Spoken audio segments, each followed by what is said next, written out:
How do we explain what has happened in the book of Acts or in the biographies? What is the explanation for Paul shaking things up? Shaking. You think about how it turned things on its head.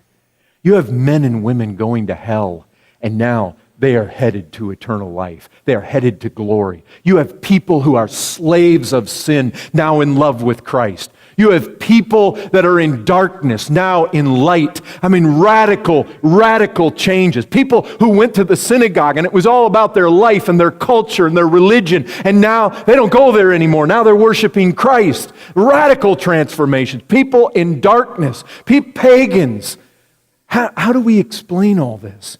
What is the explanation? Somebody will say, well, didn't you see it there in Acts 17? Paul spoke to them from the Scriptures. He preached Christ. Oh, undoubtedly. Undoubtedly. But have some of you not spoken to people about Christ and you've seen absolutely nothing? You see, that answer isn't sufficient by itself. That isn't it. You know what I start asking myself is, right here in Acts 17,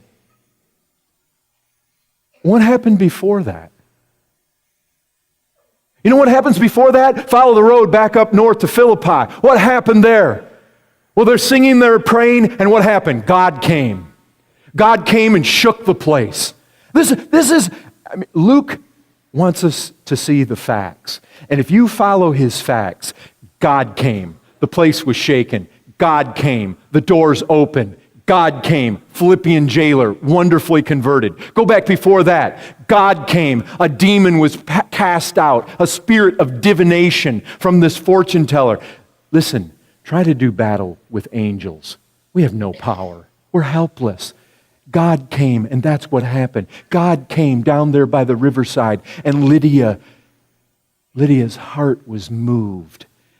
You think about what happened at Philippi. There's no explanation. I mean, again and again, Luke is pointing out to us, God came and did this. You follow back before that. Go back to the coast there, and then across where they sailed from. And what happens there? What happens there? Paul's not allowed to preach over in Asia. And then he wants to go up in Bithynia and he can't go that way. Why? Because God's coming and God's hemming him in and God's steering him and channeling him. No, Paul, you can't go that way and you can't go that way. And then he has a Macedonian vision. Where'd that come from? God came. God directed him and gave him the Macedonian call. And what happens? You go back before that. Now it's not Paul and Silas, it's Paul and Barnabas. And what's happening there? These guys are going on, regular church life. There they are, Antioch in Syria. And then God comes, set apart for me, these men right here to the work that I've called them to. God came again. You go back before that, and what happens? There's this guy breathing these slaughters and murders, and he's headed towards Damascus. And God came in the person of Jesus of Nazareth and drops him down there, wonderfully converts his soul. You go back before that, and now it's not Paul, it's Peter. And what happens there? Day of Pentecost, and the Spirit of God came. I mean, you go back before that. What's before that? What's before that are the things that Jesus began to do and teach. And what's that all about? God with us. God came down. God did all the things in the Son that we now speak in this message that we proclaim. But all the way through, that's the explanation. All the way through, you keep backing up, and it's God came. It's God came. What explanation for men turning the world upside down? We have to start right here with the living God. That is the answer. That's the answer. I mean, why, brethren, why was it that the things in the pages of Whitfield's biography seem so much like the book of Acts?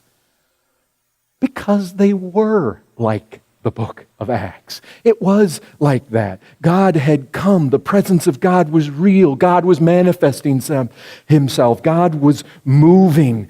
What does this have to do with us? It has everything to do with us.